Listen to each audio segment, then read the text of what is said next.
Dr. Anthony Harper. You're blessed to be at CPAC with Pesach Wolicki of Israel365 News, and so important issues that I know that you're dealing with.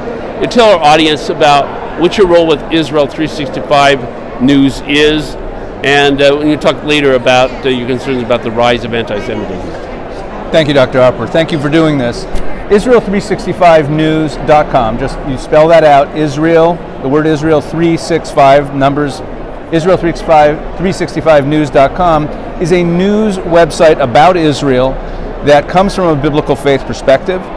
So that means that we cover stories that other people aren't covering. We cover mainstream stories from an angle that other people are not necessarily covering. Now, I write for Israel365 News, but my main role in Israel365 is that I run an arm of the called Israel365action.com.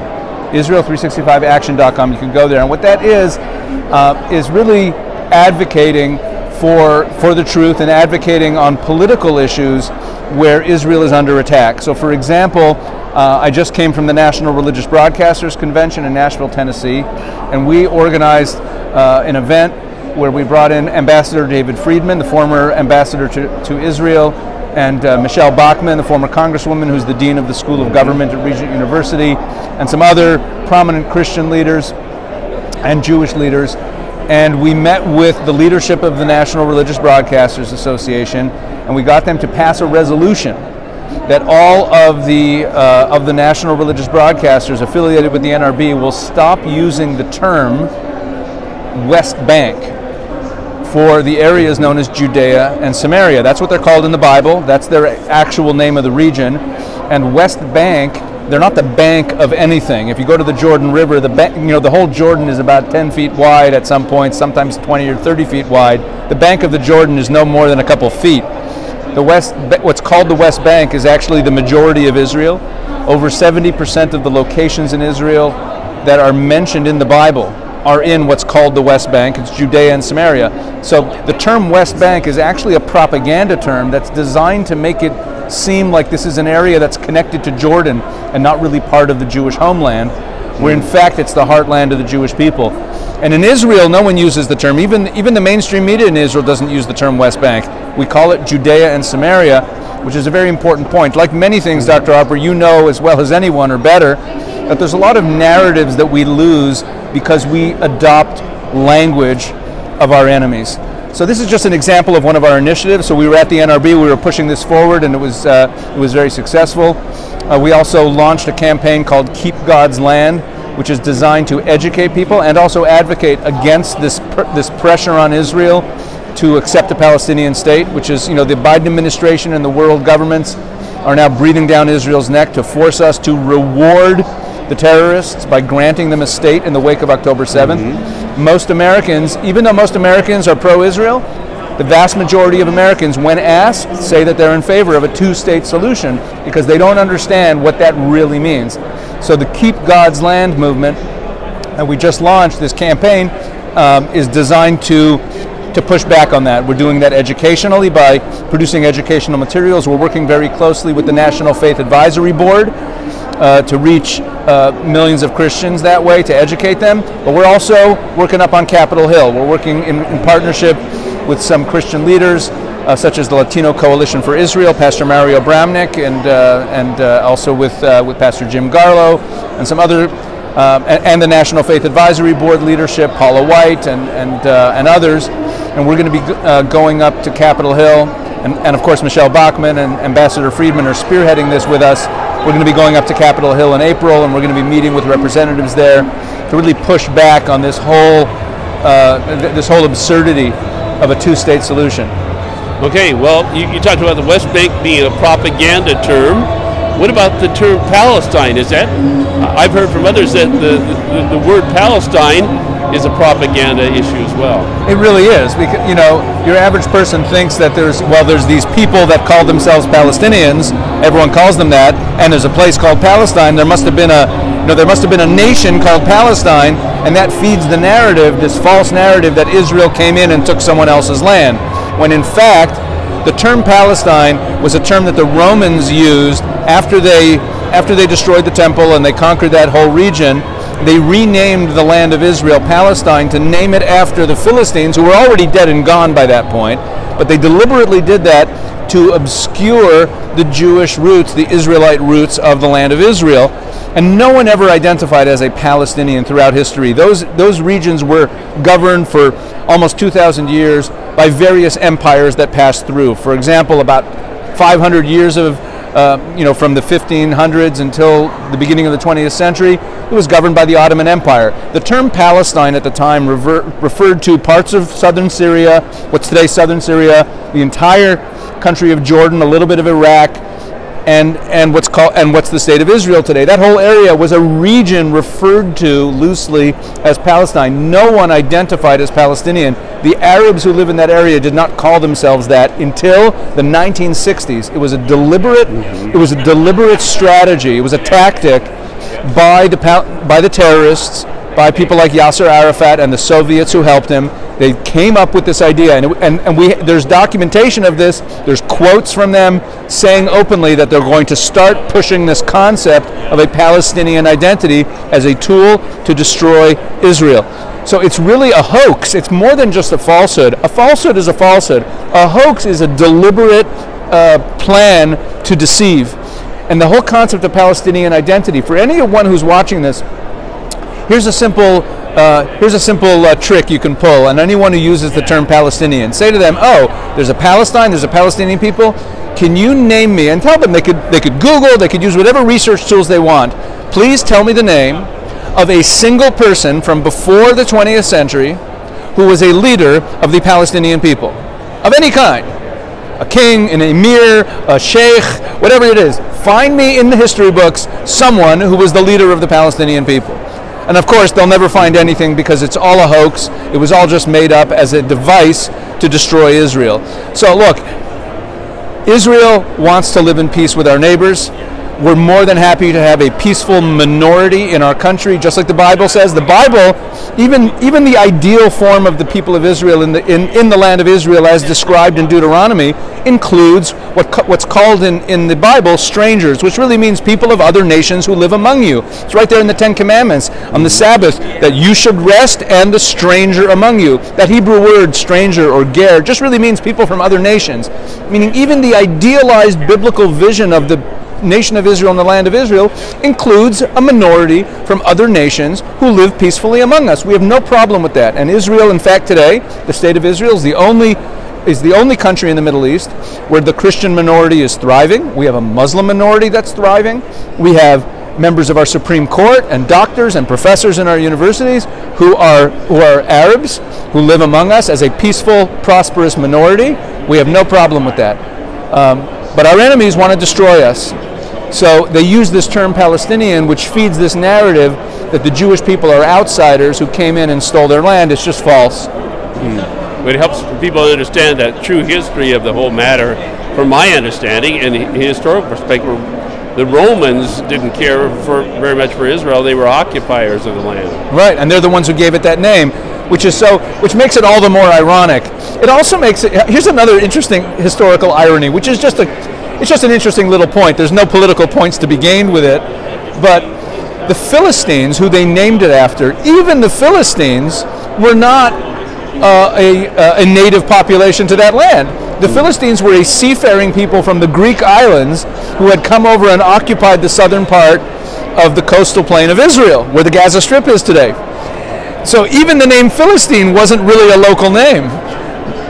So that makes it all the more ironic that the people who today adopted that name and call themselves Palestinians are really not the native people of the land. The people of Israel have had a continuous presence in the land of Israel for thousands of years. And there a lot of people today think, oh, the Jews today aren't the same as the Jews of the Bible. It's easy to say that because most people today don't identify with any people from thousands of years ago. But the Jewish people have an unbroken chain of tradition. We know exactly who we were and where we've been for all these thousands of years. There are books written by Jewish communal leaders from literally every generation going back to temple times. So to claim that the Jews today are not the same Jewish people as before, which is what our enemies claim, they claim we're outside European interlopers, never mind the fact that the majority of Israelis are from the Middle East, they're not European. But this idea that we're not the same as the people of the Bible is just a falsehood that's so easy to disprove. The problem is that most people today are ignorant, but we need to educate. We need to educate people. There's a lot of narratives that we've lost to our enemies. The Bible, in Zechariah chapter 8, right at the beginning of that chapter, it's talking about the restoration of Jerusalem in the future and the return of normal life to Jerusalem. And in the opening line, God says that he's going to return to Jerusalem, and Jerusalem will be called the city of peace. It's a very interesting phrase. It's the only time in the Bible that phrase is used for Jerusalem. And it struck me like, it's a nice compliment, city of peace, but why that? Why is it called that? I'm sorry, not the city of peace, the city of truth. I apologize. The city of truth, Ir HaEmet, the city of truth. It is called the city of peace elsewhere in the Bible. In fact, the name Jerusalem, actually, the end of that, shalom, is the word for peace. Yerushalayim means, it really refers to the city of peace. But why is it called the city of truth? And it occurred to me that there's no city in the world that more lies have been told about than Jerusalem. A UN resolution a few years ago that passed, calling Jerusalem by its Muslim name and denying that there was ever a Jewish temple there. Which just goes to show you that the world is dead set on lying about the history of Jerusalem. So what's so fascinating is that the question of what you feel about what's going on in the Middle East today, what you feel about Israel, what you believe about Israel, has a lot to do with whether you embrace truth or falsehood. There are no two equivalent sides in this dispute. Well, you were talking about earlier about the Palestinian state idea. I would often refer to maybe a delusion of the two-state idea, but there was a peace plan map that came out with Jared Kushner and former President Trump. How did that map impact or influence this idea of two-state idea? Well, it was dangerous. I'm happy that plan didn't go through, because that was another form of a two-state solution. It was another way of chopping up the land of Israel and denying Jewish sovereignty over it. Look, the only thing that stands in the way of peace between Israel and the Arab population, what's known as the Palestinians, the Arab population of Gaza, Judea, Samaria, what's called the West Bank, the only thing that stands in the way of it is falsehood and jihadist ideology. That's what has to be defeated.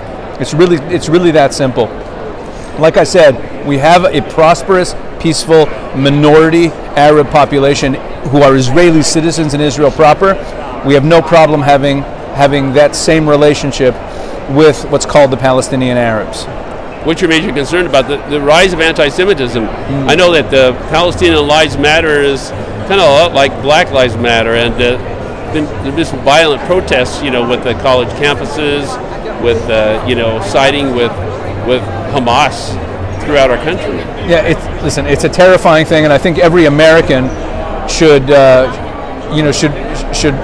open their eyes and realize that the battle that Israel's fighting these jihadists kinetically, and let's make it very clear, that's their ideology. The ideology of ISIS and Al Qaeda and Hamas is identical.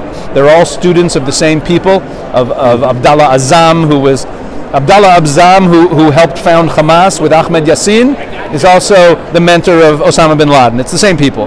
The Hamas charter calls for the death of all Jews in the world. So Israel is fighting a genocidal enemy who hates Jews. We're fighting them kinetically.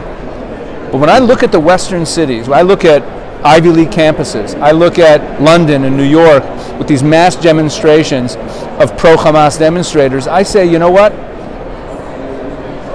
The Western world is losing to these jihadists without them even firing a shot. They're taking over your kids.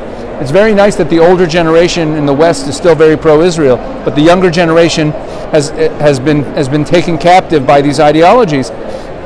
Look, we see this anti-Semitism now. Anti-Semitism, Jew hatred is not one thing. There's a lot of different flavors of it. And in the old way of thinking about anti-Semitism was that it was a right-wing phenomenon. But the truth is that on the right, anti-Semitism is shrinking. It's going away. It's still there to some extent, but it's not a real danger. And on the left, it's becoming the norm, and it's growing. And there's this strange alliance between progressive liberal leftists, I don't even call them liberal, progressive leftists who are by and large atheists, and Islamic fundamentalists who seem to have nothing in common with progressive leftists, but yet they're bonded over their hatred of Israel and their hatred of the Jewish people. And you know, it's like God's almost winking at us or playing a joke. Like, how can these two people be so closely allied with each other when on the face of it, it seems absurd? Like, we all like to laugh at like queers for Palestine and say, don't they realize that these Muslims would hate them? But the second we think that our enemies are fools, we miss what's really going on. They are united in their hatred of Western civilization. They are united in their hatred of the God of the Bible. Thank you. It's supposed to be a showing of a great documentary that exposes different treacherous things that went on January 6th. Thank you. We're recording right now. Thank you. God bless you. God bless you. National Harbor Room 3. These two groups that seem to have nothing to do with each other are united in their hatred of the West. They're united in their hatred of the Judeo-Christian underpinnings of Western civilization. And for both of them, the state of Israel is anathema. Because the validity of the state of Israel, if you believe in the Bible, and you believe and you recognize that the Jewish people today are the returned exile of the Jewish people who went into exile 2,000 years ago, which is an empirical fact. That's not even a faith issue, really. It's just a matter of paying attention to history. But as soon as you realize that, that means that the state of Israel today, with millions of Jews from the four corners of the earth, is a fulfillment of biblical prophecy. And there's nothing more terrifying to atheists and to jihadists. Let's remember that Islam rejects the truth of our Bible. There's nothing more terrifying to them or more unacceptable to them than proof that the prophecies of the Bible are coming true. So they must deny it, stand against it, and do everything possible to prevent it. And so there's a lot of, so this is a spiritual war. You know, a lot of people talk about separating politics and faith, and at Israel365, we say just the opposite. We say, what are you talking about? Politics is about how we run the world. Faith is about how we run the world. If you believe that we should separate politics and faith, you either don't take your politics very seriously, or you don't take your faith very seriously. And frankly, our enemies mix politics and faith a lot. Politics is their faith. And we need to step up. Jews and Christians together need to step up and stand shoulder to shoulder and really push back. Well, people can learn more about your concerns, Israel365. Once again, your website again? Israel365news.com and Israel365action.com. And I also have a podcast called Shoulder to Shoulder that I co-host with a pastor. So it's a pastor and a rabbi co-hosting a podcast together, and we talk about politics, and we talk about faith, and we talk about social issues. It's a great way to connect with me. But listen, everyone's got to wake up and pay attention. We are in a spiritual battle that became a political battle, and people of faith who say to themselves, oh, I don't want to get involved in politics, our enemies are more than happy to get involved in politics, and we better step up to the plate. If you were able to talk to President Biden now, your concerns about anti-Semitism, what would you tell him? President Biden? Yes. I don't know if there's anyone to talk to there. President Biden is so compromised and so in bed with Israel's enemies. I'm surprised that he's giving whatever help he is giving. The little bit of help that the administration is giving to Israel, which is a double-edged sword. I'm one of the voices in Israel who actually believes that Israel should not be accepting aid from the United States because it gives the U.S. leverage in our decision-making. I think that this administration is easily the most anti-Israel administration in history. They are working actively to prevent Israel from winning this war. And if I could talk to Joe Biden, I would say, back off, leave us alone, let us do what we need to do. Okay. Well, you mentioned about Israel being more independent. How could Israel be independent militarily? How can they develop their own aircraft, their own military? Israel is a wealthy ammunitions. Israel is a wealthy country, and it's one of the most technologically advanced countries in the world. Israel has always relied on its steadfast alliance with the United States, and we're a small country, so why do things we don't need to do? But there's a growing realization among Israelis that we need to be more independent in terms of our military industry because of this war and because of the pressure that the U.S. is placing on us. If you think from mainstream media that Israelis still have confidence in the Biden administration. I've seen some reports that, oh, Israelis still support Biden. It is not true. It's coming from our mainstream media in Israel, which is like yours, which is really a tool of the left. Most Israelis recognize very clearly that this current U.S. government is working against us. Caroline Glick, the great journalist in Israel, has been outspoken about Israel's need to be independent militarily. I've joined that chorus and been pushing the same thing. It's a lesson that Israel's learning. We need to beef up our own military industry so that we never fall into this position again where an adversarial U.S. administration is twisting our arm and causing more lives in Israel to be lost and compromising our national security. That's really where we are. But there's so many issues to talk about. And for more information, once again, Israel365news.com. Israel365news.com. Go there. Make it a website you visit to find out real information about Israel, information that really aligns with your political views. Because, you know, when you're far, it's much easier to identify fake news and identify left-wing talking points when you're dealing with media from your own country. When you're dealing with media from far away, it's much harder to sift through. So if you want reliable information and analysis about Israel, go to Israel365news.com.